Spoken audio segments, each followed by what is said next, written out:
All right, well, welcome everyone to an evening of generous listening, exploring the sacred. Tonight's topic is science and religion, conflict or harmony. My name is Serene Irby. I'm the president of the Interfaith Council, and we welcome you all to this evening of learning and sharing. So before we get started, I wanted to talk about an event coming up on June 4th at 3 p.m. This is being held by the U.S. Attorney General's Office, and it's called Repairing the World, the Story of the Tree of Life. So as you may be aware, a few years ago, there was a mass shooting at the Tree of Life Synagogue. And this is a documentary that was created in the aftermath about how the community has come together, and is going to be held at the Crest on June 4th at 3 p.m. So now I'm going to turn it over to our moderator, David Katz, and we welcome you all here. Thank you, Serene. My name is David Katz. I'm a board member of the Interfaith Council of Greater Sacramento, and I will be the moderator for this evening. I'm going to take a moment to introduce our four panelists, and then I will describe for everyone the format that we will use tonight on this Exploring the Sacred panel. This is, I think, the fourth year that we've done these panels, and they've been very, very interesting. So I'm going to try to give a good introduction for each panelist, but I'm working from some skimpy notes. So when it's the panelist's turn, if I left something out, please talk about yourself a little bit.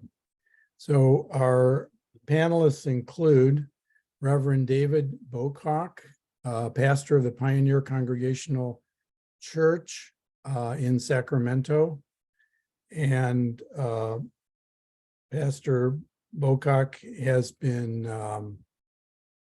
interested in the interfaith process, and also in terms of the interface of science and religion.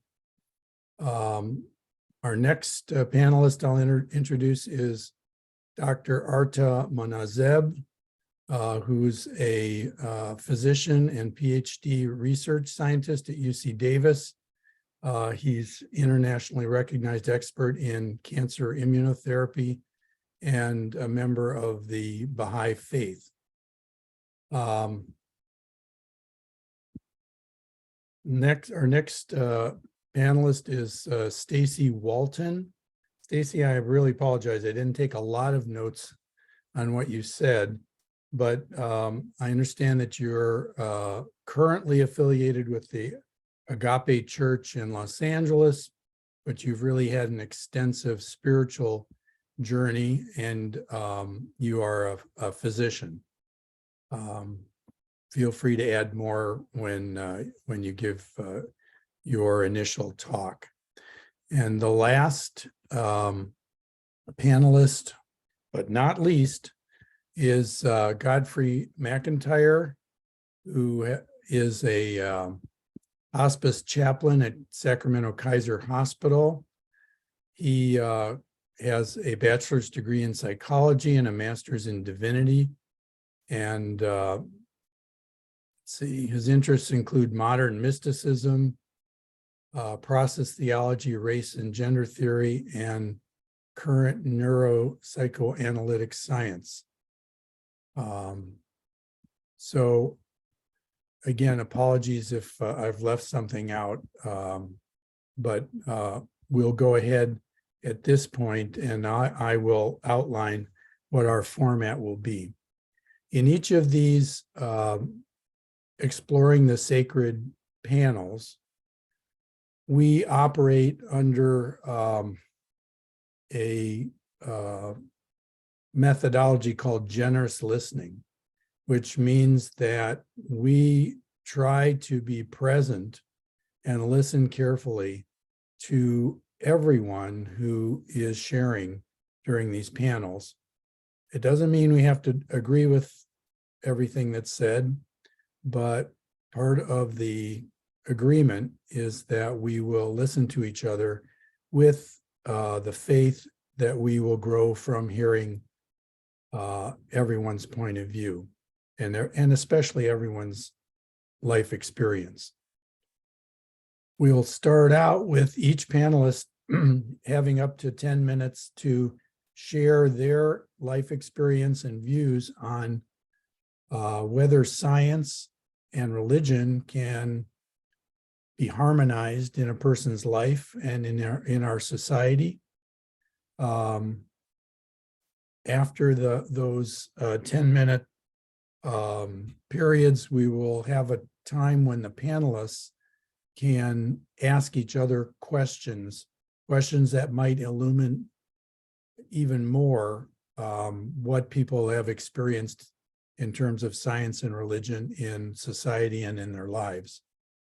And after the panelist question session, there will be time, depending on how long the discussion goes on between the panelists, for people in the audience to ask questions. What we would like to ask is we won't open the microphones, but we'd like to ask you to put your questions in the chat. And then I will select as many questions as we can fit in from the questions that are in the chat.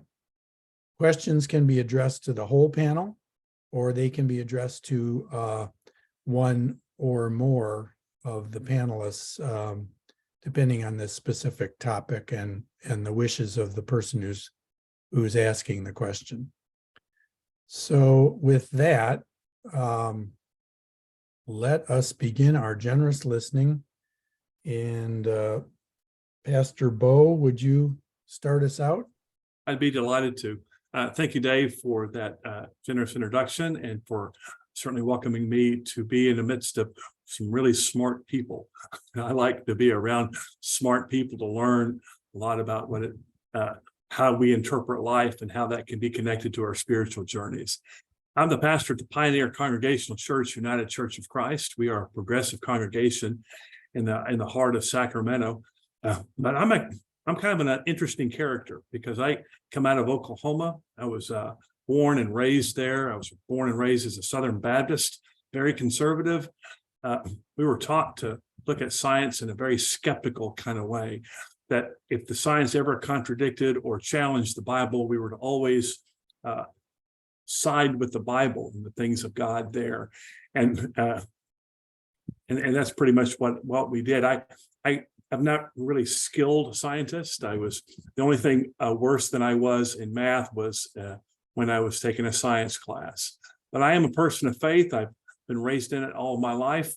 And I have moved from being a very conservative fundamentalist understanding of God and the world to being a very progressive understanding. And I did that through the conversations just like this, talking with people one-on-one, being willing to let down your guard a little bit and learn something. So just to kind of give you a brief recap of my life, I was raised, I was born a Methodist, but then I rebelled against my parents and joined the Southern Baptist Church because I thought they were too liberal. And in the Baptist Church, I was taught that, the Bible is the inerrant, inspired word of God and to make it the rule of my life. And in school, I went to a public school, Northwest Classen High School, in which you could take either a biology teacher who believed in God and it was a creationist, or you could take a biology professor who believed in evolution and wasn't a Christian at all. And so it was a no-brainer that I would take Mrs. Moore, and she was a lovely person. We learned about, I guess, not really evolution, but adaptation and how animals adapted and changed, but didn't evolve. And I pretty much held true to that, thinking that was the right way to look at it. And it wasn't until I actually left Oklahoma that everything began to change. I joined the Air Force out of high school because that would pay for my college education. And I worked in a chaplaincy, in the Air Force chaplaincy as a chapel manager. And I got an opportunity to work alongside non-Baptists, Pentecostals, Presbyterians, rabbis, and Catholic priests. And I got to realize, wow, these people are better Christians than I am. And I got to hear their intelligent conversations. And that began to open my eyes to a different way to look at and how to look about things. And it really changed, gave me the permission to ask questions in a way that I didn't think I was doubting my faith for doing so. After I got out of the Air Force, I went to college, and then I went to a seminary. And in seminary, I was presented with different ways to understand the Bible. And by not looking at the Bible as the inerrant, inspired, infallible Word of God, we began to look at the Bible as a book of testimonies and how men and women interpreted their relationship with God. And it wasn't meant to be a science book, because thousands of years ago, they didn't even look at science like we look at science today. And left elbow, and then just cruising on the left arm right here, left legs, left leg, and then this one is where she had surgery, so she has lots and lots of pain. So I just gave her. Great, thank you. Can you mute yourself? She just, Serene just muted her. And so I learned in seminary the different ways in which one can interpret the Bible and feel good about it. And again, it was through personal conversations that I had with my friends who come from different traditions, as we all wrestled together with what it meant to look at things differently. And the more I tried to do this in community, the more comfortable I was with understanding what it meant to be, what science was, and what it means to be a person of faith. And then I got ordained in the United Church of Christ, which is a very progressive tradition. And in our tradition, we honor scientists and doctors and people who believe in evolution. And I got to hear and speak with scientists and doctors and people who were people of faith, who were able to be both spiritual and a scientist. And it blew my mind, and it made my heart bigger and gladder to think that the world was a lot bigger than my understanding of what it meant to understand science and whatnot. And so I began to, when I would read scripture, I would go back in and read stories like when Joshua held up his hands in a big battle, right? And God makes the earth stop rotating, makes the daylight last longer. And if you think about that, it's like that can't possibly be true, because then gravity would just suck everything off the earth. And you start looking at the stories that are told as fable and myth to support the idea, but it wasn't meant to be scientific. And then you dig deeper into the stories and you realize, well, there's a greater truth here that gets lost when only I look at the scientific challenges to it. And so the Bible became even a more exciting and more interesting book, especially talking with rabbis, especially talking with people who would understand how things go. I remember reading something by the Dalai Lama that said, when science contradicts religion, I could be getting this wrong, Godfrey, so please help me out here. When science contradicts religion, we have to change our religion. And I kind of like that idea that science is that which we can touch, feel, taste, and experience. And religion is how we feel and how we interpret life. So when science comes about and shows us something new that we look at, we can go, wow, that's kind of cool. I guess I'm going to have to re-examine how I look at this particular thing. And that's what I try and do. It wasn't that long ago that Galileo was tried and convicted of heresy by the Catholic Church for teaching that the earth revolves around the sun rather than the entire universe revolving around the earth. Science proved him right, and the church has apologized for its condemnation of him. If tomorrow we learn that extraterrestrials exist and we discover that we're no longer alone in the universe, our theology and understanding of God will have to change. And when it does, we'll be stronger for it, even if we have to wrestle with new ideas and understanding about what science and faith means for us. We'll be stronger people, but we'll be different people. I'm a different person than I was when I was 13, 14 years old. And I think my mind is better for it. I think my faith is better for it. And I look forward to hearing everyone today in this panel discussion about how you've integrated your religion and your science. Thank you so much, You're Bo. welcome. So let's hear from Stacy. Dr. Stacy, your experience. Thank you, David. Thank you, everyone. I'm at the Sacramento airport, long story. But if it gets too noisy in the background, someone just let me know.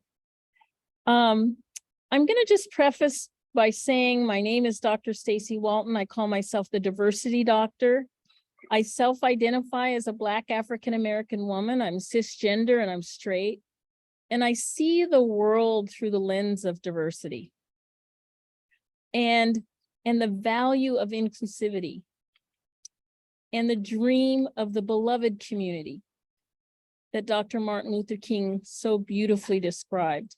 The community where we could have different faiths and different politics and have different colored skin and different values and faith, but come together and create a community that all is cherished and appreciated and has value.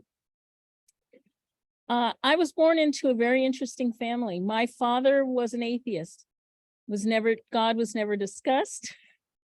And unfortunately, I didn't think about discussing these issues with him until he was gone. My mother, on the other hand, had a very personal faith. She was a member of the Church of Religious Science.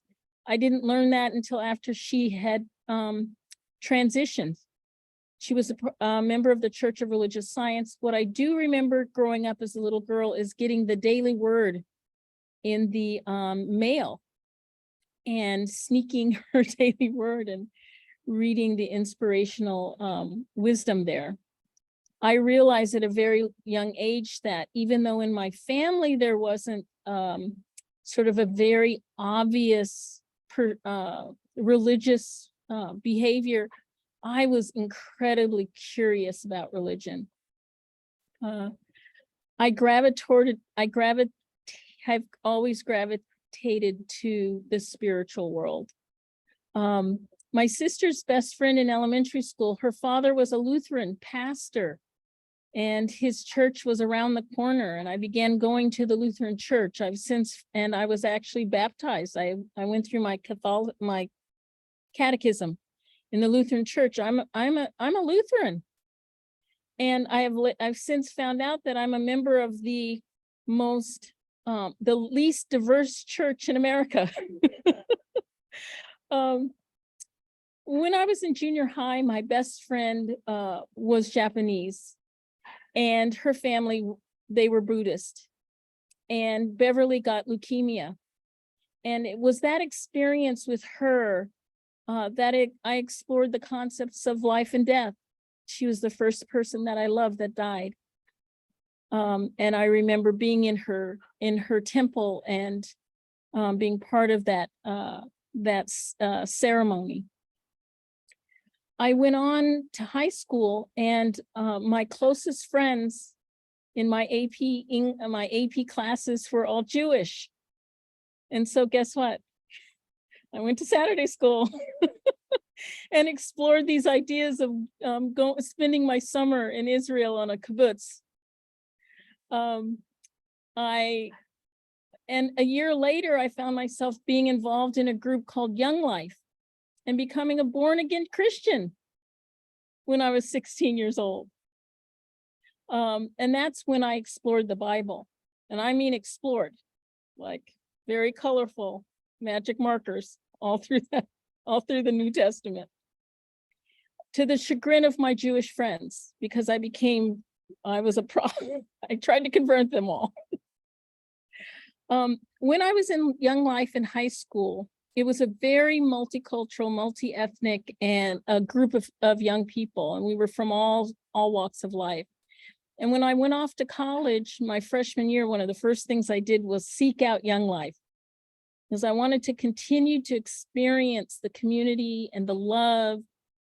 That really was what drew me to that community was the outpouring of unconditional love. And when I got to college, two things happened. I majored in cultural anthropology. So I was exploring religion across time, across generations, across different cultures. And my young life group, I couldn't relate to. They are all very wealthy and none of them looked like me. So culturally, I didn't fit with them.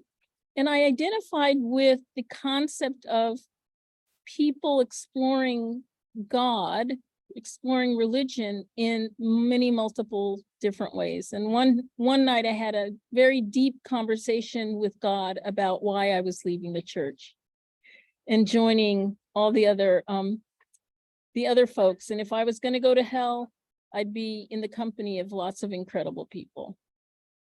That was in college.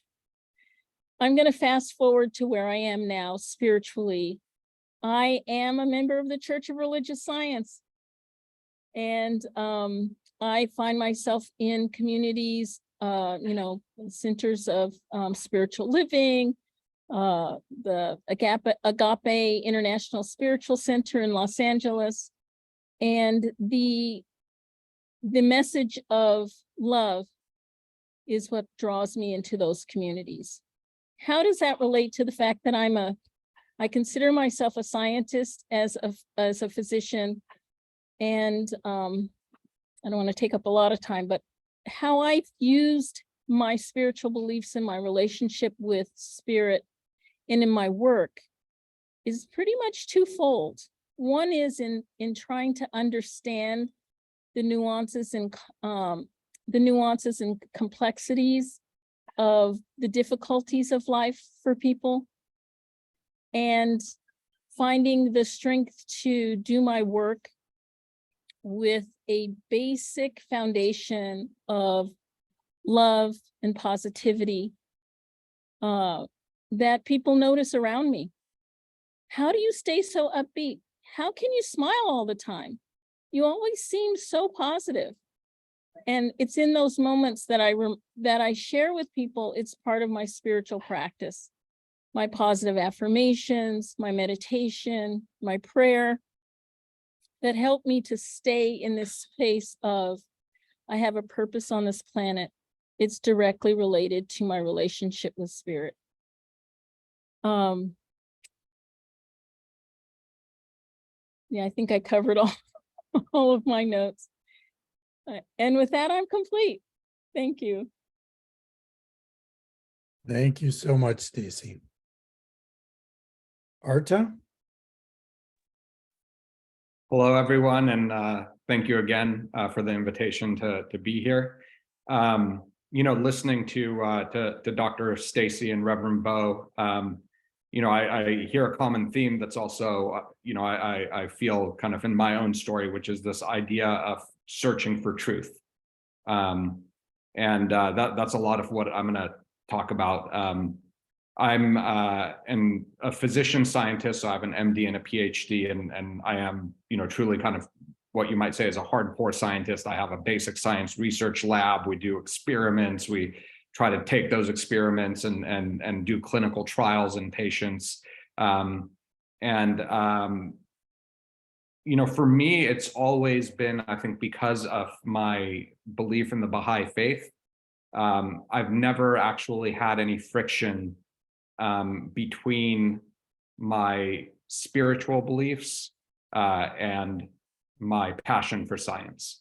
In fact, to me, they're not even different in a sense. I view science as being something that's spiritual, because if God made the universe, then when I'm learning about the universe, really, I'm learning about the will of God. And I also think that this, in many religions, we're taught that we are made in the image of God. And I've thought kind of long and hard about what that means. And this comes back to this idea of kind of searching for truth. I think that, if we look at our physical beings are actually not that much different from a lot of the other animals that roam this planet. But what does make us different is our mental capacity, our ability to think, our ability to be creative, and our ability and desire to search for truth. And I think that when we are told that we're made in the image of God, that's what I think is really the image of God, is this rational faculty that we have. And so for me, using that faculty is actually being spiritual. In the Baha'i faith, it tells us that reality or truth is one, and therefore investigating truth is of critical importance. So it's interesting because as a scientist, I have a lot of scientist friends who find it interesting, to say the least, that I am someone who is spiritual and that I'm someone who is deeply religious. But I share with them this quote from the Baha'i writings that I'd like to share with everyone. It says, "Whatever is in the heavens and whatever is on the earth is a direct evidence of the revelation within it of the attributes and the names of God. Inasmuch as within every atom are enshrined the signs that bear eloquent testimony to the revelation of that most great light." So again, going back to this idea that all of creation is God's handiwork. And so really we should, in my opinion, view science as a spiritual undertaking. Now, obviously, that's not the view of most of the world. And so, oftentimes this leads to, I think, some interesting conversations for me as a scientist, because my work in oncology is very deeply scientific, and relies on the scientific method, and I work in the field of immunotherapy, as was mentioned, and I can see the benefit that science has for humanity. I can see that, in the past 10 years, some of these treatments that our field has come up with has really absolutely changed the lives of patients. And so I see the good that's being done. And one thing that's kind of pointed out to me by a lot of my scientist friends is this idea that religion is irrational, right? Or that religion is responsible for so much death and evil and bigotry and prejudice. And I think all of that is true, but I think that is the misuse of religion. Right now, I think the current scientific, if you look at like the National Association of Science, their kind of stance when it comes to religion is this idea of what they call non-overlapping magisteria, meaning you leave us alone, we'll leave you alone, is kind of a nice way to put it. But again, I don't think that's the right way forward. In fact, the Baha'i faith, as a Baha'i, in our writings, it tells us that science and religion are like two wings of a bird. And for humanity to really fly, you need both of those wings. Those wings have to work together. They can't work separately. You can't have just one wing flapping sometimes and one wing flapping the other time. You really need kind of both of these. And so one of the things that I point out to my friends is that truth is incredibly powerful, and the misuse of truth is also incredibly powerful. So, if we look at, something like, what is one of the greatest evils in the history of humanity, the slave trade in North America. That's something that was justified by religion, right? It was something that people misused religious scripture to justify that. But in the same way, science was misused to justify it, right? European scientists at that time came up with this pseudoscience, examining people's skulls and coming up with a science of why people of lighter skin were superior. So I think anything that is powerful can be misused, and I think this is where, again, that search for truth that Dr. Stacy and Reverend Bo were talking about is so important, because if we search for truth, then we can guard against that misuse of truth. So for me, I think to wrap it up, one of the things that I view as being so important in kind of because as a Baha'i, I also believe in other religions. I don't just believe that the Baha'i faith is right, but I actually believe in Christianity and in Islam and in Buddhism and in so many different religions. And really, we believe that there's one religion, right? That there's only one God. So how could there be multiple different religions? There's one religion, and the idea is, over time as humanity evolves, as human society evolves, some of the teachings that we need are a little bit different. So for example, I might teach my son when he's 6 years old not to play with matches. When he's 15 years old, I might teach him how to build a fire.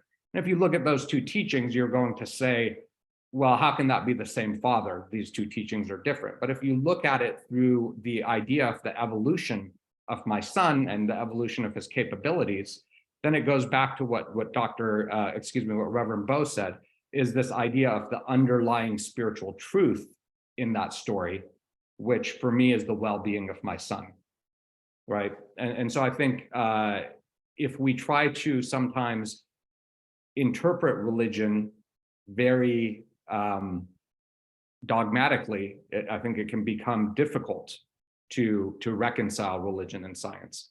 But I don't think that that was ever the purpose. Even it says, it tells us in the Bible that I speak to you in parables. And the idea is for us to learn these underlying truths. So that's kind of my approach to religion. And I think for me, that makes it easy for me to kind of recognize the evolution of human society, the evolution of science, the evolution of religion. But it also makes it easy for me to approach it in a very rational way, which I think ultimately, as someone who is scientific, I think there's some people who are innately spiritual, and they kind of can just sense spiritual truth. And I know some of those people, and I'm certainly not one of them. For me, I am deeply religious and deeply spiritual, but for me, it's like from here and not from here. And I wish it was more from here, and I try to work on that and, pray and meditate and these things. But ultimately, I think that's just kind of the way that I was made. And so I do try to embrace that. But for me, when I think about it, I don't think that believing in God and believing in religion is any more or less rational than not believing in religion. And so I'm going to kind of end with this idea, which is that any way that you look at the reality that we live in, the more we learn, the more we realize how little we know, how incredibly complex it is. And we are always left with this problem of pre-existence, right? So if you believe in God, then you believe that God is the pre-existence. If you don't believe in God, then you believe that there is, depending on what scientific theory you ascribe to, there's the Higgs field or, the multiverse or whatever it is. But, ultimately you have to have faith in those things, right? And when we talk about the multiverse, for example, that came into existence scientifically because people couldn't explain why our universe is so fine-tuned to create life. It doesn't make any rational sense at all. That, if gravity was a tiny bit stronger or a tiny bit weaker, this universe wouldn't exist. If a proton was a tiny bit heavier or a tiny bit lighter, this universe wouldn't exist, right? So it's as if something willed this universe to be perfect for us to be here. And so you can ascribe that to, well, there's an infinite number of universes and we just happen to live in the perfect one, but you can never prove those other universes scientifically, at least right now you certainly can't, or you can believe in God. And to me, neither one of those is more rational. And so it comes down to faith either way and what you want to believe in. And I want to believe in a world where, if you believe in evolution, and this is purely, I don't want to offend anyone, but this is purely my, opinion, is if you believe purely in, for me, if I believed purely in evolution, then I would see that what the law of the universe is the selfish gene. And that being selfish, that racism, that all of these things actually make perfect sense, and that is our true nature. Ultimately, what I want to believe is in something bigger than that. And so there's a quote from the Baha'i faith that always kind of sticks with me. So I'm going to just close with this quote, because for me, it's really kind of, I think, the summary of what I think about the universe scientifically and what it is that I choose to believe, which I feel is, when I have two rational choices, then I'm going to make the choice that in my heart makes the most sense. And it says, love is the light that guideth in darkness, the living link that uniteth God with man, that assureth the progress of every illumined soul. Love is the most great law that ruleth this mighty and heavenly cycle, the unique power that bindeth together the diverse elements of this material world, the supreme magnetic force that directeth the movements of the spheres in the celestial realms. Love revealeth with unfailing and limitless power the mysteries latent in the universe. So ultimately, I choose to believe in love because that's what I feel in my heart. So I'll go ahead and stop there. Thank you so much, Arta. That was beautiful. So we'll go on now to Godfrey. Thank you. Wow. It's hard to follow all those wonderful presentations. And I'm also noticing how well everybody did staying in their time too. So I'll try to be sure and stay in mine. I'll start by saying I love science. I've loved science since I was a kid. I've been reading textbooks and encyclopedias for fun since I could read. I spent more time outside classifying the bugs and plants than I did watching TV as a kid. It's just who I am. And I still read textbooks for fun. And I love God more than that. I really appreciated Dr. Stacy's naming of her diversity, and I thought, oh, I'm going to do that. So I identify as a neurodiverse, white, gender nonconforming, trans, mask, pan, polydemi, progressive, socialist, mystic. That's who I am. And it's been quite a journey getting to a place where I could say that out loud in front of people and own that. I had a very sort of panentheist understanding of the world as a child, and practiced a form of witchcraft as a teenager, and it failed me. I got to the end of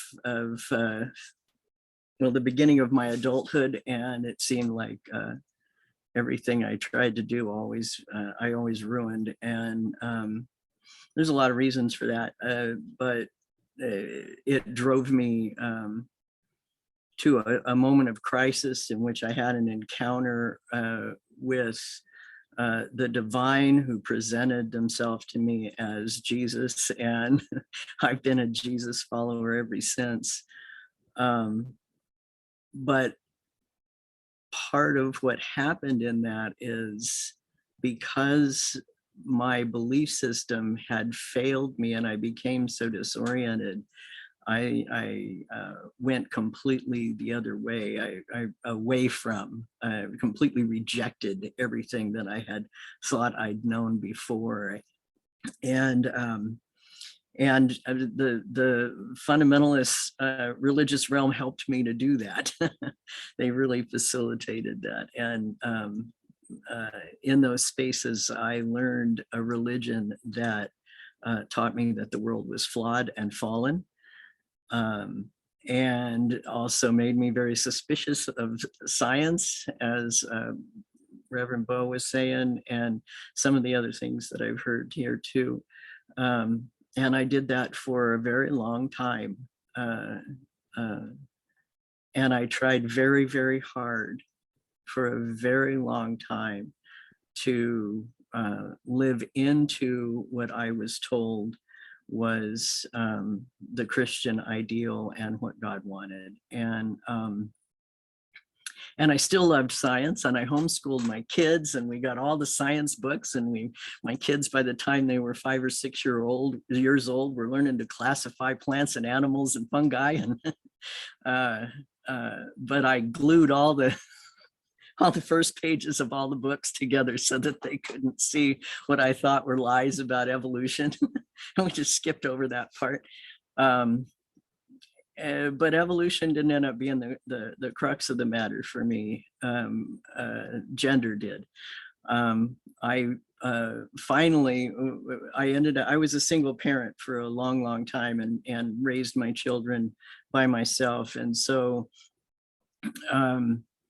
I didn't get to go to college.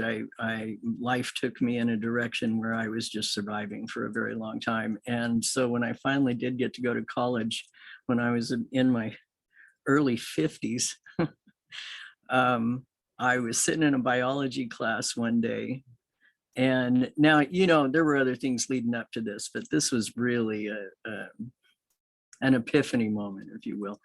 I was sitting in this biology class, and at that time, this is a few years ago, teachers taught that there were 16 different ways to be intersex. Now there are more than 30 identified ways to be intersex, but at that time she said there are 16 different ways to be intersex. And mind blown. I was like, wait, if there are 16 different ways to be intersex, then everything that I believe about gender is not true. And if those things are not true, then everything that I believe about God's insistence on a particular kind of relationship is not true. It cannot be true. These two things cannot be true. And that started me on a journey of wonderful discovery. It just broke something open for me. And do you know, I really believe that God was trying to set me free for that whole 33 years that I was trying to make myself over into something that I wasn't. But in that moment, science was God's tool to begin to bring me into liberation and hope and peace and joy and life. And it's been a tremendous journey, and science has continued to inform those changes in my theology, like Brother Arda was talking about, where you're confronted with science that defies your beliefs. You have to figure out how to reconcile those things. I mean, at least I do. And then the other one was of course, the Bible, because coming up in the fundamentalist church for all those years, I also believed, like Bo said, that it was an inerrant, inspired word of God and all this stuff. And I'm really good at explaining things. So I could take all of the stuff that didn't make any sense, and all of the stuff that was contradictory, and I could explain it to you because I spent a lot of time in that book. And I still love that book, and maybe more deeply as I understand it as a book of principle and testimony. But finding out the realities of where it was written and when and who wrote it, and getting an understanding of the Babylonian exile and all these different things that I learned in seminary further set me free to be able to embrace a broader horizon and come into fellowship, come into conversation with people that I really hadn't been able to be in conversation with before. Yeah, I think the conflict for me really had to do with this fallen world idea and this flawed world idea, and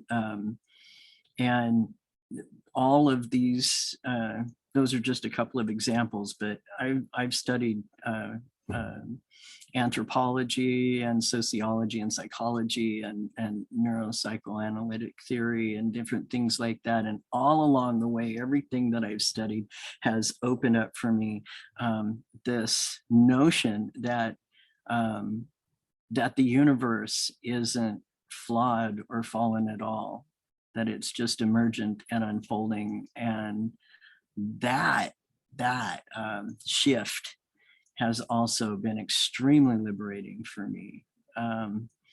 In my own personal life, it's allowed me to love myself when I really spent half a century hating myself. So yes, I think that faith and science absolutely can be harmonious and should be and really are, if we get past our sort of incessant need to explain things in ways that make us feel safe and make the world seem predictable. I think if we can really open ourselves up to curiosity and wonder and a willingness to admit that maybe we don't know everything, that we could really begin to resolve a lot of the conflict in the world. And I also think that it's important to acknowledge that science is the study of the things that we can touch and see and hear and smell and the processes that we can replicate and the exploration of the qualitative phenomenological experiences of all the different people that we can encounter. That's also wonderful. And we could do that infinitum. We could do that for generations and centuries even, and still not come to the edge of all the knowledge that there is to have and all the things there is to know. And there are still beyond that things that are unknowable. And how wonderful that we can engage unknowable, ineffable, mysterious things through faith as well. And that's where I'll stop. Thank you very much, Godfrey. As the moderator, I want to just step in for a minute and say that it seems as though one of the themes that keeps coming up is what Godfrey was talking about, that there's lots that we don't know. And then the question is, there may be lots that we can't know intellectually. I remember when I was a student doctor, and they had us in order to understand how our immune system worked this was 40 some years ago, so it was not the same understanding we have now. They had us scratch our skin and then every 30 minutes put a microscope slide on the scratch. I don't know if any of the doctors remember this experiment, but I can't remember the name of that they had for it. But anyway, you would just do that for about 12 hours, and then you wrote the time on each slide, and you could stain them and look at them, and it was awesome. It was awesome what happened when the body was slightly injured and how it responded to that in a very organized and purposeful way, to start bringing first fluid, serum there, and then some protein fibrils came in, and then some cells followed those protein, and you could see every half hour this almost a parade of healing that was going on.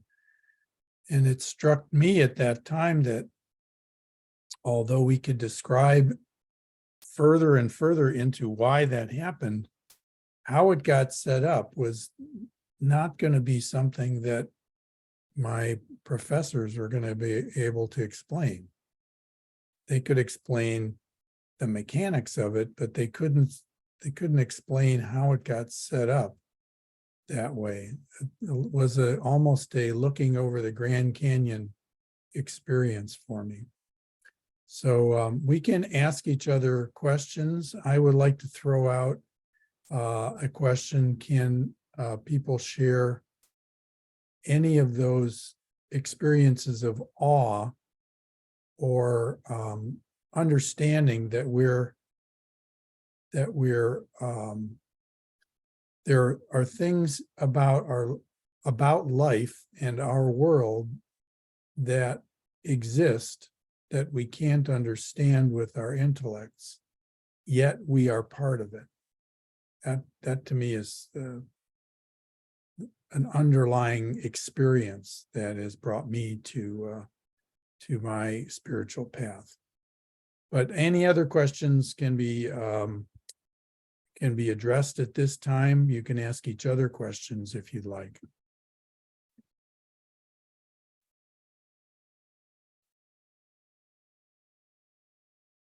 I have a story that's related to knowing truth through my intuition.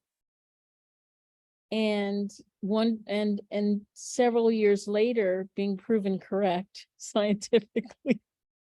Feeling really. So when I was an intern, you'll appreciate this, David. I was an intern, and this is many, many decades ago, when science did not believe that infants felt pain.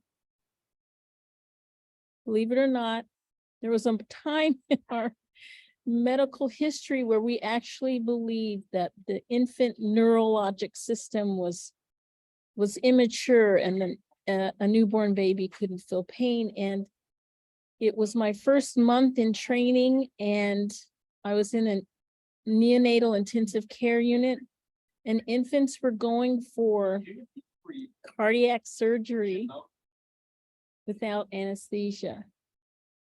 And when they would come back, it was so clear to me that they were in unbearable pain from their bodies, from their cries, from their anxiety. And so my chief resident, the intern asking questions, it's like, why aren't these babies getting pain? And he said, because they don't feel pain. The science says they don't feel pain. And intuitively, I knew everyone was wrong.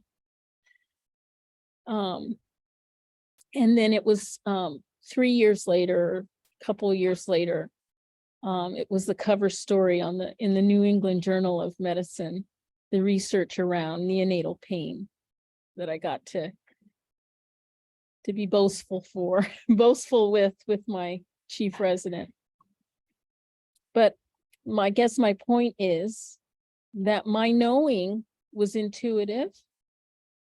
It was emotional, right? It was this connection, this unspeakable, or not unspeakable, uncategorized connection with those infants. And I knew that they were feeling pain.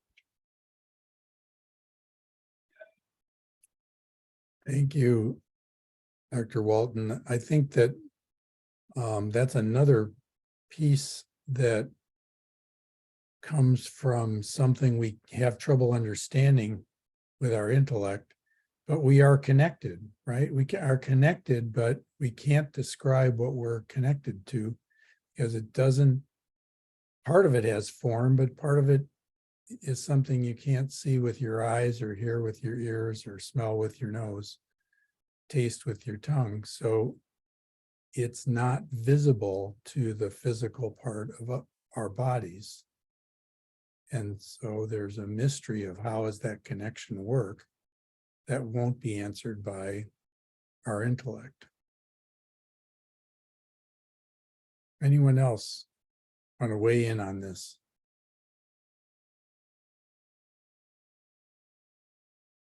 Yeah, I guess one of the things that always causes me awe, I think in part because I'm nowhere near smart enough to understand it, is physics, and particularly kind of this idea of kind of quantum physics and what is the true nature of reality and of matter when you get down to the most granular level.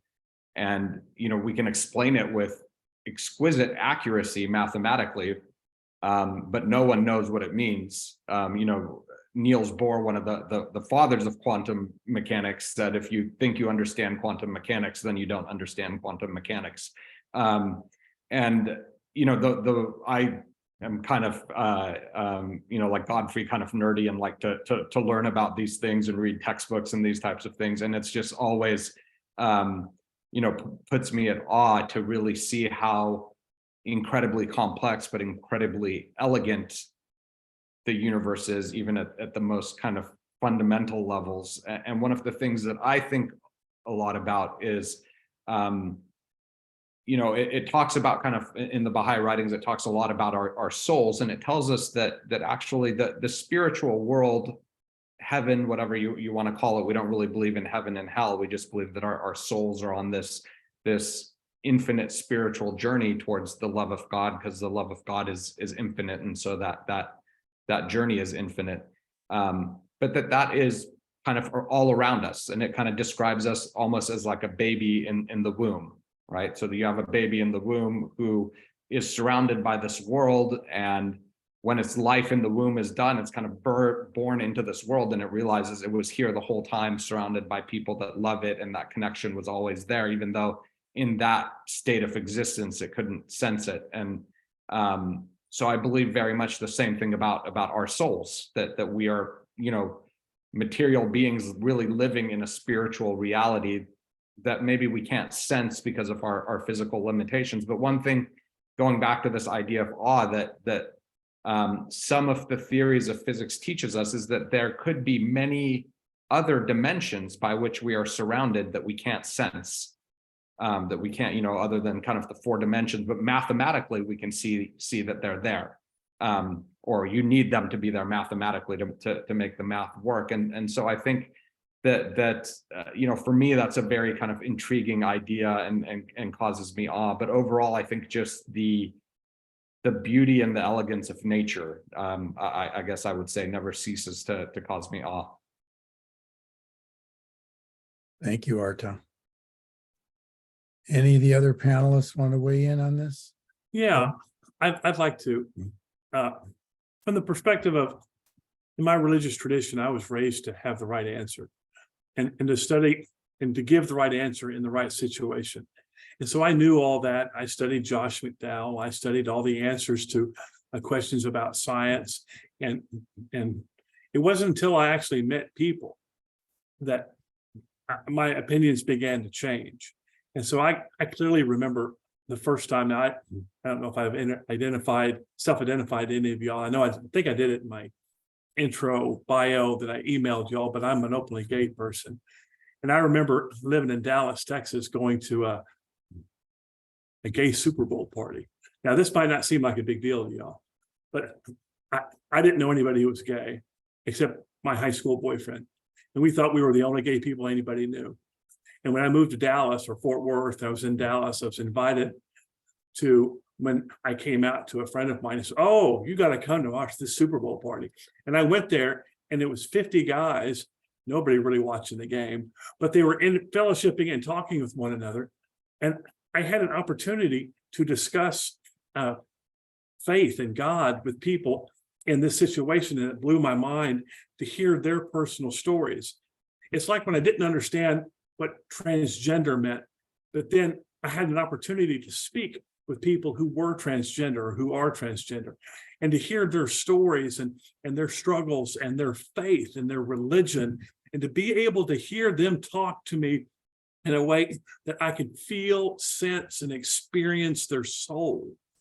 And in so doing, I found that my opinions were challenged. What I thought I knew was wrong, because I'm hearing people share with them. And of course, you got to believe that people have inherent worth about them, that they bring to the table wisdom and hope, and not just categorically write them off. If you're open to learn from people, my eyes were opened in enormous ways that helped me to appreciate the understanding of God on a much larger scale. I wish that I could look at science per se and see God in the details. I wish I could go out on the golf course and see God in the trees. I don't. I see ticks, I see mosquitoes, I see snakes, and it scares me.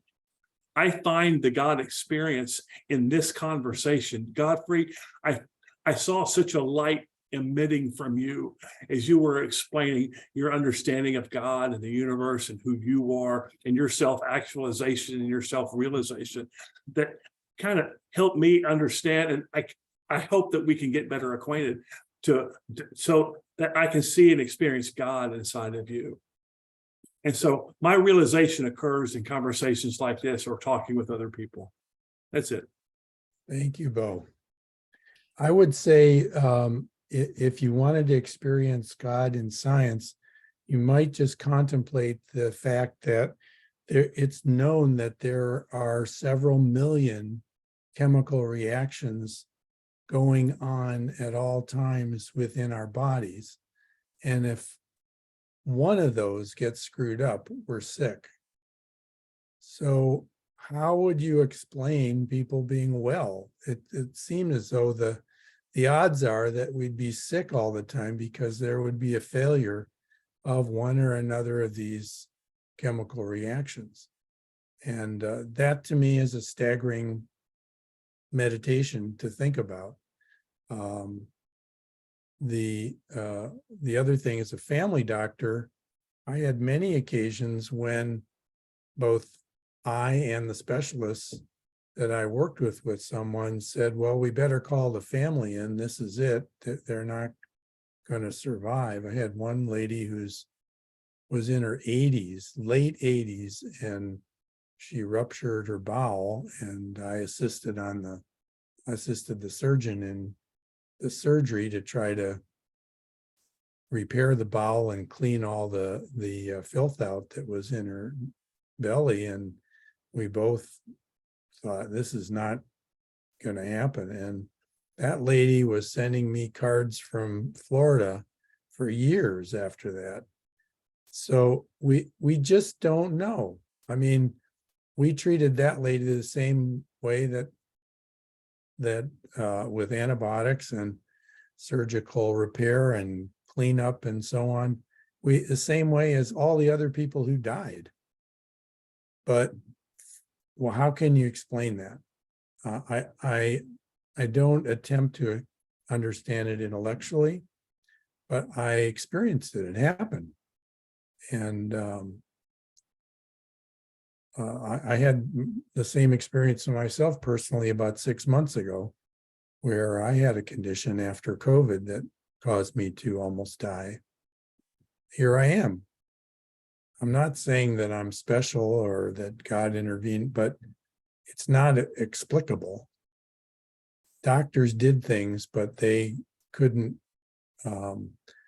do things to assure the outcome. So the doctors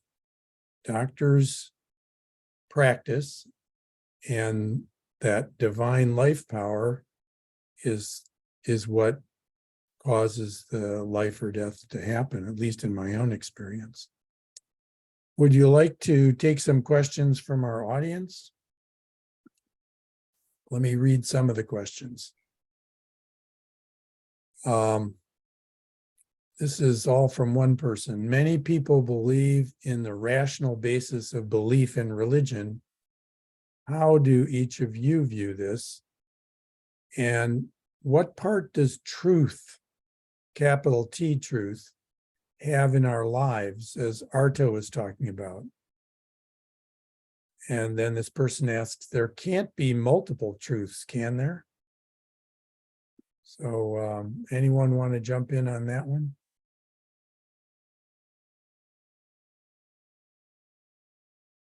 You can take any part of it. There's 3 questions there. What part does truth have in our life? Or can there be multiple truths? I assume that means truths that are contradictory or logically not consistent. I'd But like what- to Yeah. take that question if I may. I happen to believe that there can be multiple truths, and especially when I'm thinking of God, spirit, and religion. And it comes from my my study of cultural anthropology and looking at, how central God, spirit, religion is to cultures around the world and across time, and how that expression of God can be so different, whether it's monotheistic or pantheistic or,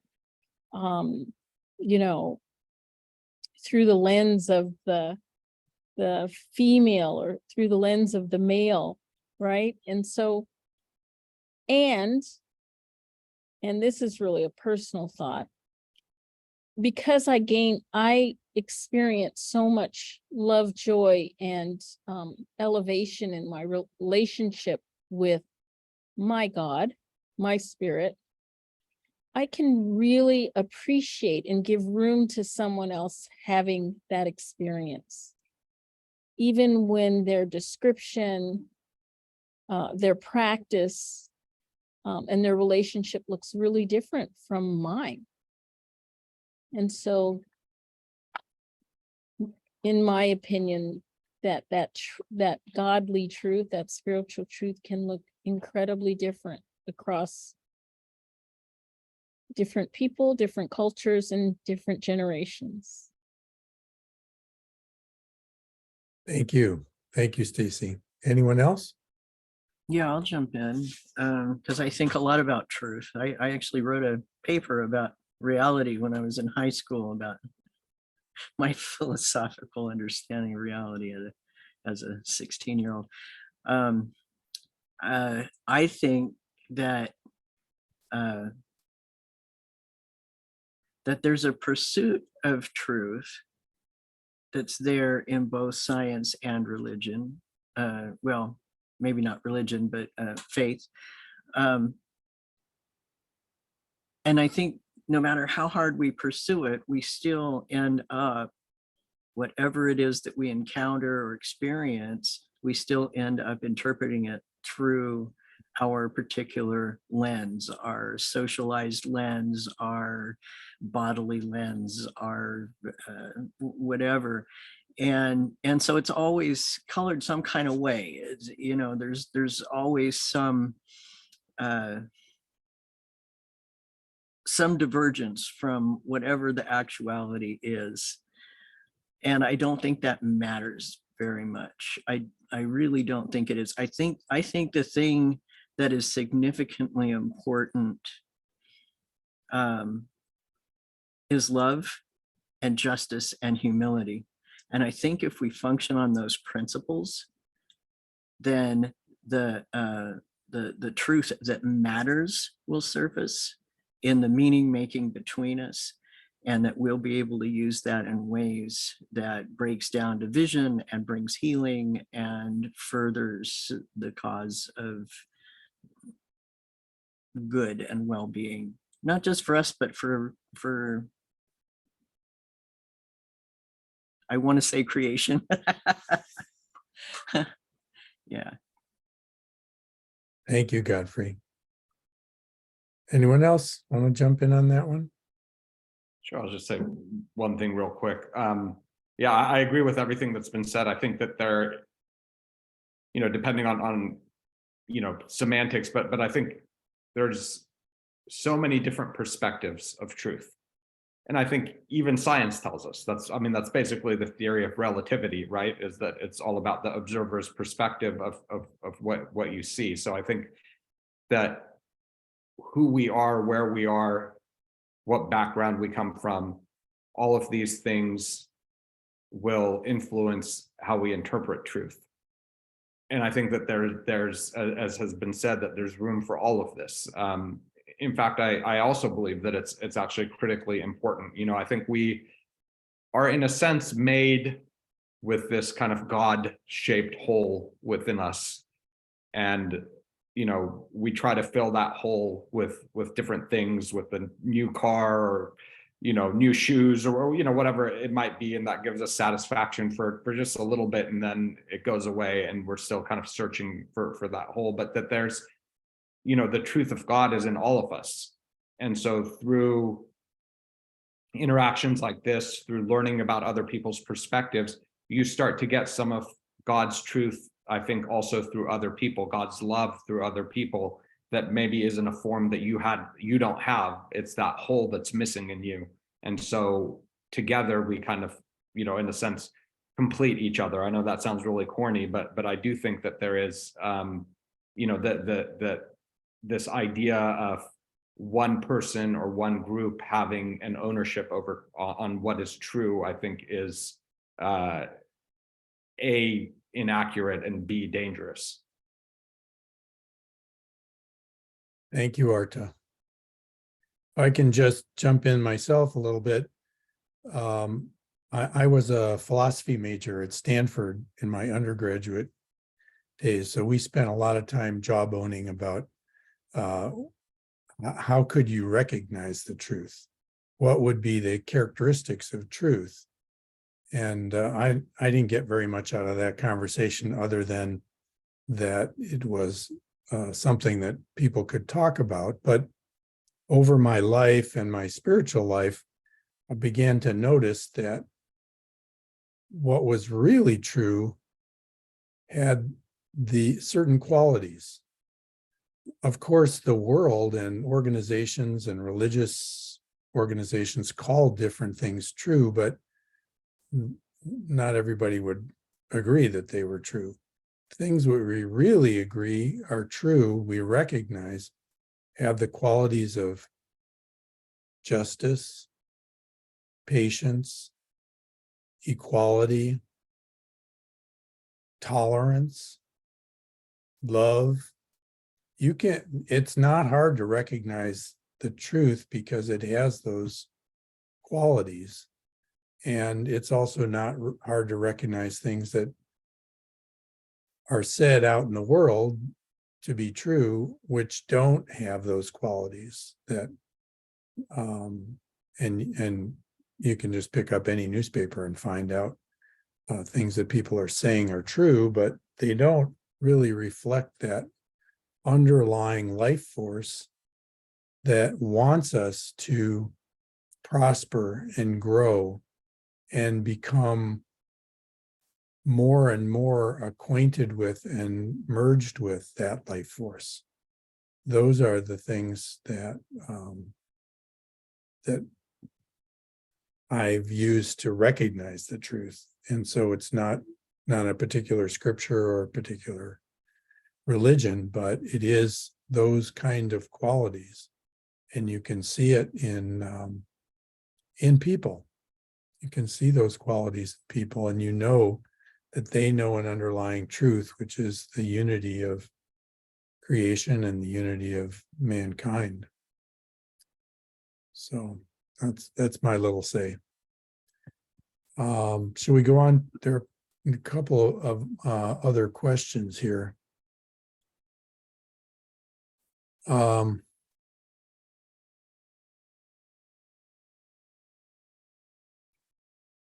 see.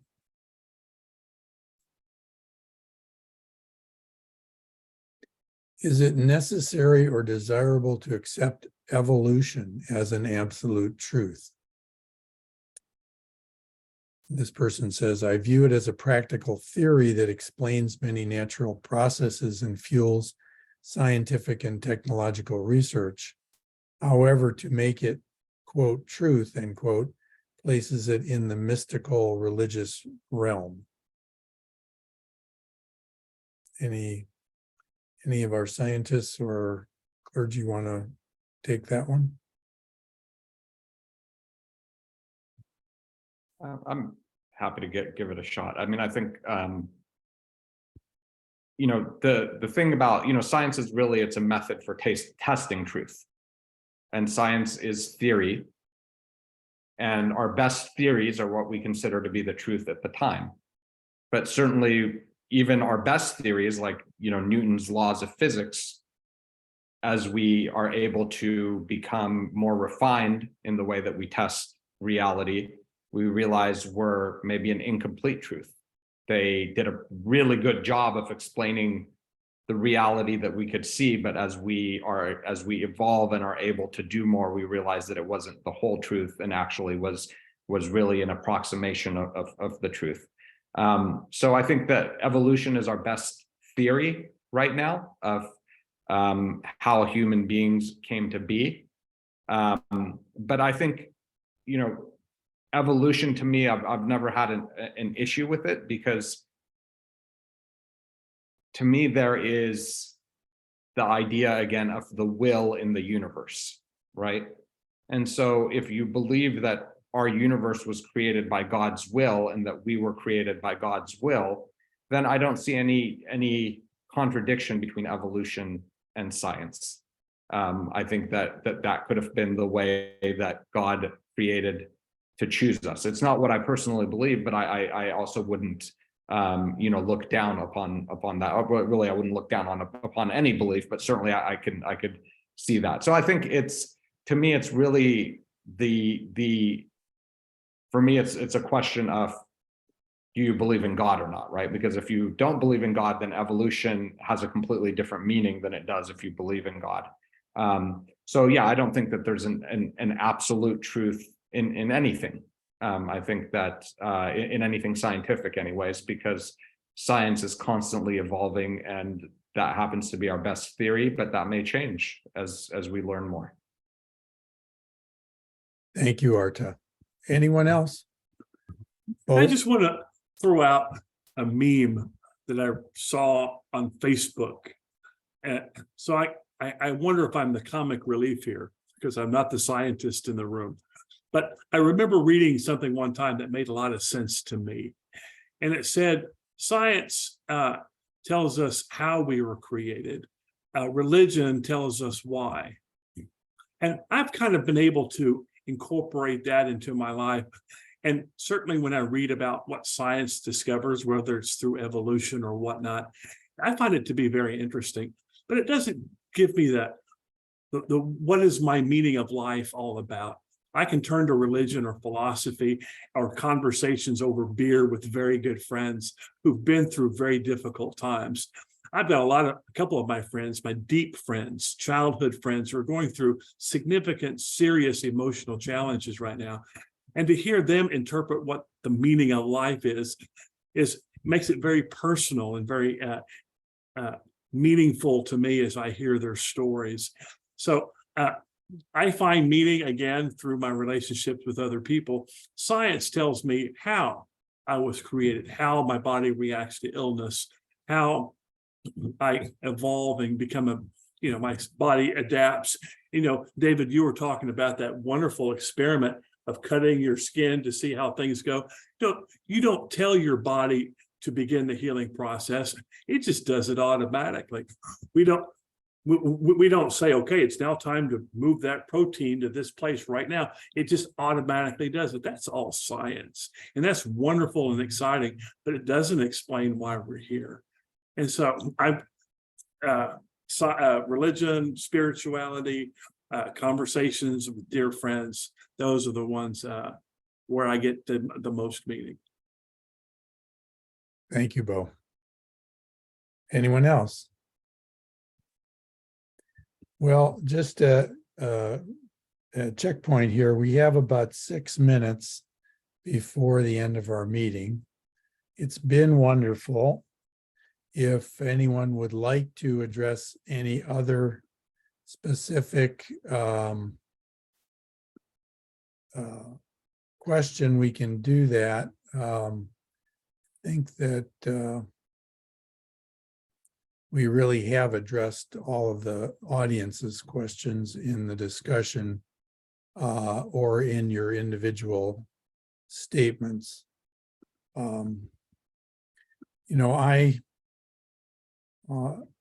I went into medicine because I thought, well, I did my undergraduate degree in philosophy, and I still don't understand why I'm here and what life's about. Maybe if I understood how the mind and the body worked, then I would understand why I'm here and what life's about. And during medical school, I never met anybody who understood why we're here or what their life was about. At least none revealed it to me. So I think that to think that science is a magic bullet and is going to explain everything is as simplistic as I was before I went into medical school. But on the other hand, I really get into what Arta was saying and what Stacy was saying about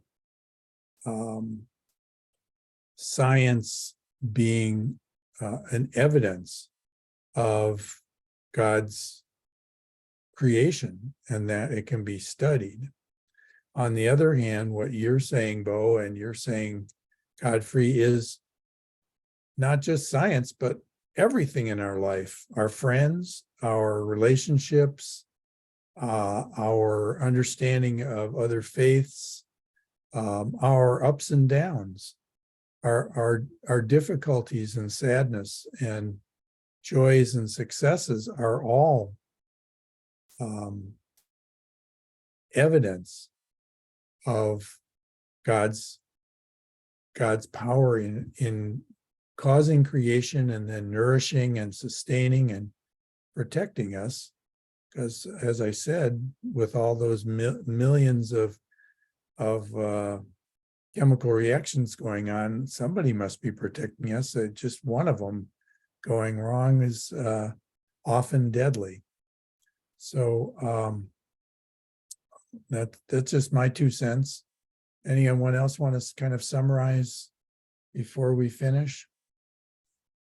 Yeah, I just want to I guess, reflect real quick on the complexity and the connection.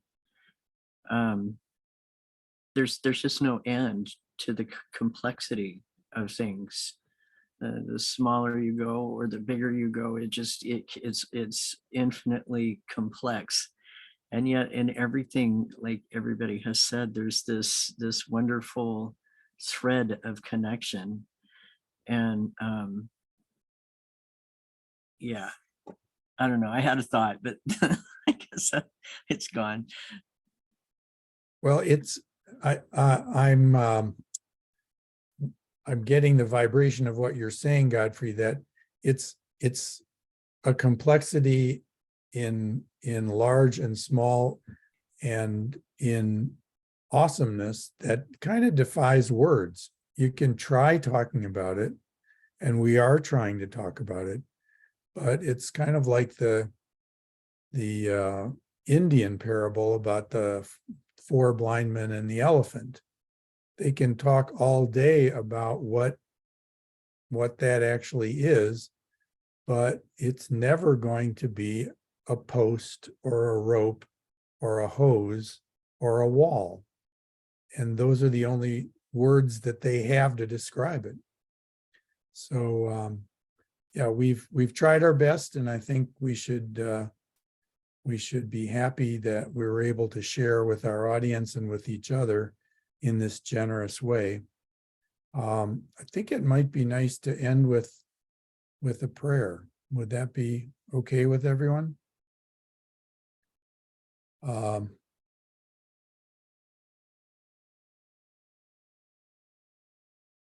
Oh God, give us the grace to keep our hearts open to the mystery of your creation, of the physical worlds that we live in, and the emotional worlds that we live in, and also the spiritual worlds we live in. And may we receive that light that so much of our talk tonight has been about, so that without being arrogant about our intellects, we can make our way through this world with love, with tolerance, with justice and equality, to that understanding that passes all understanding. Amen. I'm gonna end the meeting, and Serene, did you have anything you wanted to say before we say goodbye? I just wanted to thank all of our panelists for being here and being open enough to share their thoughts, their personal stories, their experience, and of course to all of the attendees who have spent their evening with us. I hope everyone has learned something new and experienced something new and is aware of the uniqueness of this night, that we're able to come together in unity, in respect for each other. And what a blessing this is. So thank you so much for being here. I think just a note that we'll have another panel on July 19th. Is that, I think that's right. Yes. And that the topic on that panel will be grace, balance, and growth. So good night, everyone, and thank you so much for spending this time with us. Good night. Good night, everyone. Thank you. Thank you. It's great to meet you all. Spend time with you. Thanks. I hope we get to see each other again soon. Me too. Thank you, Serene. You're very welcome. Good night. Good night.